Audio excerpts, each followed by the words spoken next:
Bonjour à tous, ici Mathis, analyste crypto européen.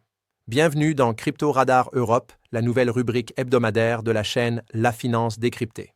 Chaque semaine, je vous retrouve pour décortiquer ensemble les développements majeurs de l'industrie blockchain avec une approche factuelle et pédagogique. Fidèle à l'esprit de La Finance décryptée, pas de spéculation excessive, pas de prédictions fantaisistes, uniquement des données vérifiables et une analyse rigoureuse pour vous aider à comprendre ce qui se passe réellement. Que vous soyez investisseur débutant ou expérimenté, Crypto Radar Europe vous apporte le contexte nécessaire pour prendre des décisions éclairées sur le marché des crypto-monnaies. Alors, installez-vous confortablement et plongeons ensemble dans l'actualité crypto de cette semaine du 17 au 24 janvier 2026 en nous basant uniquement sur les faits et flux les plus récents. Aujourd'hui, nous mettons l'accent sur les éléments frais de ces derniers jours, avec une structure en chapitres détaillés pour une narration claire et fluide. Restez jusqu'à la fin, car ces détails institutionnels expliqués simplement peuvent vraiment changer votre lecture du marché actuel. Chapitre 1. Davos 2026 propulse la crypto sur la scène mondiale.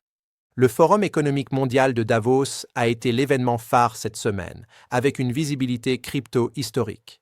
Le président Donald Trump y a insisté sur le rôle des États-Unis comme future capitale crypto du monde, en vantant les avancées réglementaires en cours. Des leaders comme Brian Armstrong de Coinbase et Changpeng Zhao, CZ de Binance, ont été actifs. CZ, dont c'était la première apparition officielle au Forum de Davos depuis son pardon et son incarcération en prison, a prédit un super cycle Bitcoin en 2026 lors de différents panels, tout en niant tout lien business avec la famille Trump. Retenons de ce RDV à Davos 2026 que la crypto est devenue un enjeu géopolitique et économique central. Chapitre 2. Bitcoin en consolidation avec flux ETF contrasté. Bitcoin a connu une forte volatilité, oscillant autour de 94 000 et 95 000 dollars en début de semaine, avant des replis vers 87 000 et 89 000 dollars. Des liquidations massives ont accompagné ces mouvements. Les spots Bitcoin ETF ont démarré la période avec des inflows nets solides, autour de 1,42 milliard de dollars pour la semaine du 12 au 16 janvier, tendance qui se prolonge au début de notre période, mais inversion nette à partir du 20 janvier. Outflow de 483 millions le 20, 355 millions le 21, 32 millions le 22 et des sorties mineures le 23. Cumul des outflows sur 4 jours, environ 1,22 milliard de dollars, le plus élevé depuis novembre. L'ETF spot de BlackRock a vu 22,4 millions sortir le 22 par exemple. Cela montre une prudence institutionnelle après l'euphorie initiale. Chapitre 3. Ethereum suit la même dynamique de rotation. Ethereum a corrigé d'environ 15% depuis ses hauts récents, se stabilisant autour de 2 950 dollars ou légèrement en dessous. Les spots Ethereum ETF ont enregistré des inflows forts plus tôt, avec 479 à 496 millions nets sur une période récente, et 4 jours consécutifs positifs, totalisant 474 millions. Mais des outflows marqués ensuite, 230 millions le 20 janvier, dont 92 millions pour BlackRock's ETH et 42 millions le 22. BlackRock's ETH a subi 44 millions d'outflows le 22 dans certains rapports. Globalement, la semaine montre un shift d'optimisme à prudence, avec une rotation de capitaux. Chapitre 4.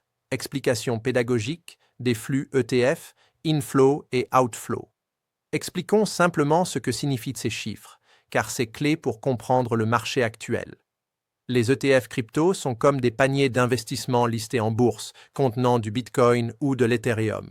Les inflows sont quand de l'argent neuf entre. Un fonds achète des parts pour 100 millions, l'ETF doit acheter du BTC ou ETH réel, ce qui pousse souvent le prix à la hausse. C'est comme remplir un verre d'eau. Plus d'eau, RAC, niveau qui monte.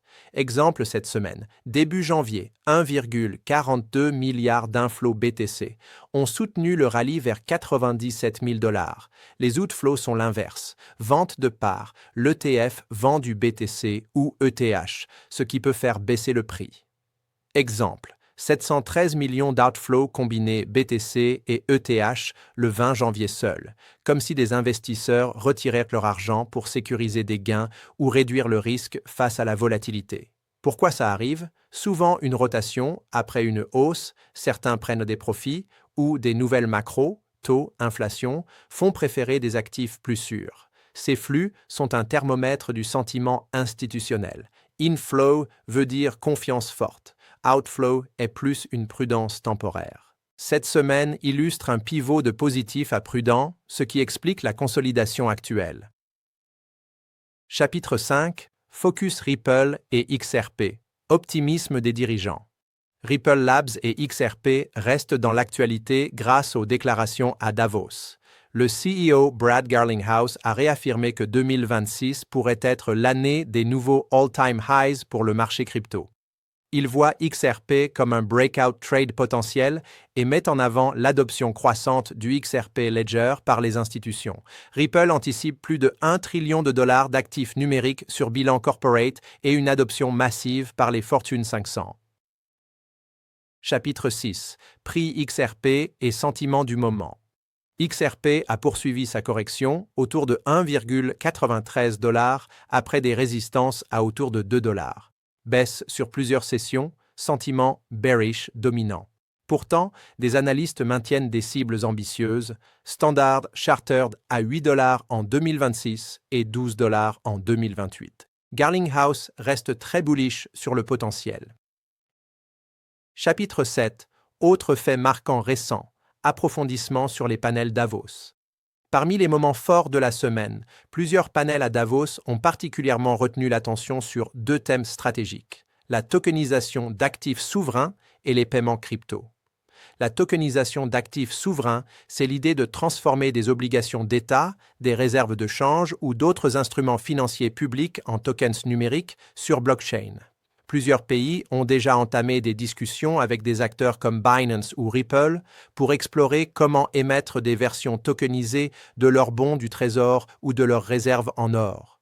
L'avantage, cela permet des règlements instantanés 24/7, une transparence accrue via la blockchain et une réduction massive des coûts d'intermédiation. CZ lui-même a mentionné lors d'un panel avoir discuté avec une douzaine de gouvernements sur ce sujet, soulignant que la tokenisation pourrait devenir un outil majeur pour moderniser la gestion des actifs souverains. Le deuxième thème, les paiements crypto, a été abordé sous l'angle des stablecoins et des réseaux rapides comme XRP Ledger ou Solana. Les intervenants ont insisté sur le passage d'un système de paiement transfrontalier lent et coûteux, comme SWIFT, vers des solutions blockchain qui permettent des transferts en quelques secondes pour quelques centimes. Des exemples concrets ont été cités, l'utilisation croissante de stablecoins pour les remittances ou les partenariats entre banques centrales et acteurs privés pour des CBDC hybrides. Ces discussions montrent que les gouvernements et les grandes institutions ne se contentent plus d'observer la crypto, mais commencent activement à l'intégrer dans leurs infrastructures financières futures. Si cette explication pédagogique des flux ETF et ses faits récents, y compris l'approfondissement sur les panels Davos, vous ont plu, c'est le moment idéal pour s'abonner à la chaîne et activer la cloche. Votre soutien donne une force réelle à la finance décryptée, nous permet de continuer ces analyses factuelles et accessibles et vous assure de recevoir chaque vidéo immédiatement. Merci d'avance, cela fait toute la différence pour l'équipe. Conclusion. Cette semaine à Davos et ses flux ETF montrent une maturité du secteur. Euphorie initiale, puis prudence institutionnelle, tout en posant les bases pour une intégration réelle de la blockchain dans la finance souveraine et les paiements mondiaux. Pour les prochains jours, surveillez les retombées des discours et les prochains rapports ETF. Merci sincèrement d'avoir regardé jusqu'à la fin. Votre fidélité permet à la chaîne de rester indépendante et utile. Si cette vidéo vous a aidé à mieux comprendre les mouvements actuels, partagez-la autour de vous, cela aide énormément. Rendez-vous la semaine prochaine pour un nouveau Crypto Radar Europe. À très bientôt.